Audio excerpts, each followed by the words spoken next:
You don't have time. I know. You don't have time for social media. I hear it all the time. And I'm here to give you a little reality check right now. You have time. You just don't know how to manage your time effectively. Okay. So this is all about getting into the right routine. And I'm going to talk to you about how I actually, on just one day a week, I'm able to create 30, maybe 40 pieces of content just in a few hours by blocking them off. So here are the things that I find useful in my content creation journey, and I just want to show you how you can also use that in your own business to start creating content and just to drop the excuse of I don't have time, because you absolutely do. Let's backtrack a little bit. I have 2 toddlers. I run 3 businesses. I am in back to back meetings all the time. I have very little time. The thing about people who are really successful is that every piece of their time is actually accounted for. And you think that having such a tight packed schedule is going to make you more stressed out and overwhelmed, and it does the absolute opposite of that. Having everything planned out and time blocked for you is actually going to make your life so much less stressful. Okay? So let's talk about this. One of the things that I do is I always plan out my days the night before. So I know exactly on Sunday night what my Monday is going to look like. And Monday is my content creation day. So the vast majority of my content for the entire week, I am producing on that one day, Monday. Okay. I set my alarm. Everything is on my Google Calendar, like perfectly blocked off. I'll have 2 hours blocked off for content, 2 hours blocked off for, editing, 2 hours blocked off for, well, each specific thing that I need to do that day. So let's say I wake up at 5 a.m., which I do, but I'm not telling you that you need to wake up at 5 a.m. These principles are still going to apply. What I do is, since I have that time blocked off, the first thing I do is I plan it. So I have a Trello board where I put all of my tasks, and all of those tasks actually fall into a specific category that correlates with my calendar, and they're all color coded.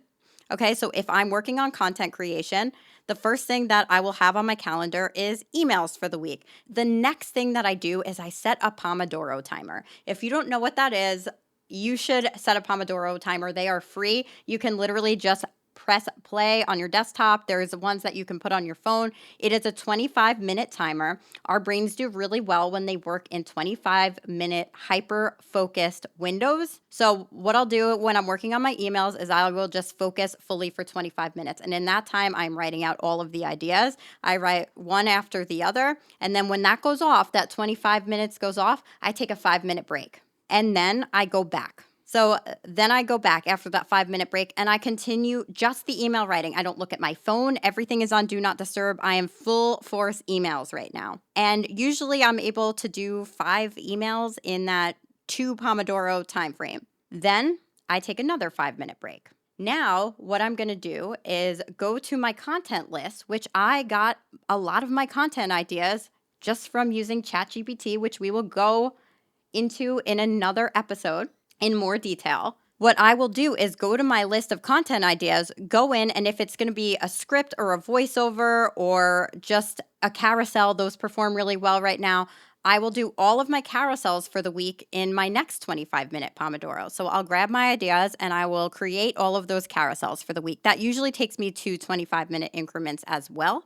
I have a full board of ideas that I can just flow right off of at all times. And then you go and you analyze and see which ones perform better than others. And you go from there. You tweak as you go. Now, the next thing that I do after I do all of those carousels for the week, and they're all sitting there in my Trello board ready to go, is I will focus on my video content for the week. And that's really just scripting my videos, so scripting my voiceovers, and actually just scripting if I'm going to do just a talking to the camera video. I just want to have a general idea of what I'm going to be saying and what I'm going to be talking about in advance. And a lot of you don't even put your faces in front of the camera, so it's going to be a lot easier for you.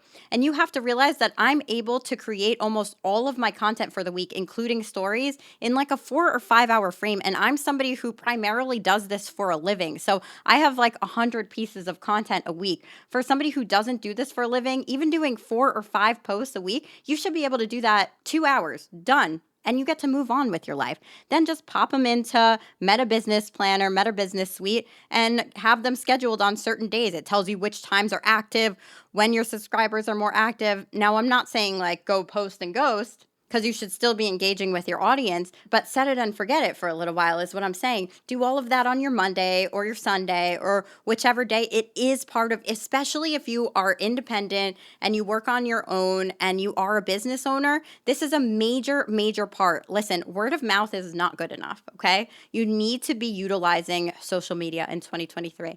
And then once you get into this habit, then you can start to optimize it and do more. I started slow, 4 posts a week, and I just kept adding to that and adding to that and adding to that and seeing what works and see what my audience likes to see.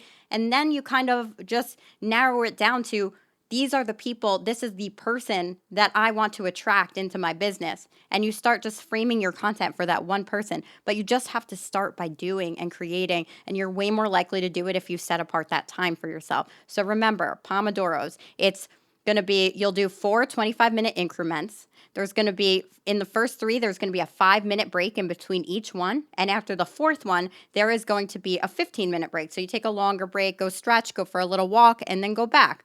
And this is going to keep you just hyper-focused on these things without distraction. If you don't consider this an important part of your business, if your books are not full, you should be spending that time that your books aren't full on working on your business. And this is working on your business. 80% of your downtime that you would be utilizing for work, you should be doing marketing and working on your business to grow it. The other 20% of the time, you could be practicing techniques. But you shouldn't be sitting in the break room eating a chicken enchilada. There's chicken enchiladas are great. Nothing against them. I'm just saying, you should be spending your time being productive. And the way that you're going to do that is by blocking it off in advance and learning how to be more efficient and productive with the time that you have. So yes, you do have time. You're just not using it right. That's all I've got for you today. If you enjoyed the show and you liked what you heard, please subscribe so that you don't miss an episode. And I will see you next time.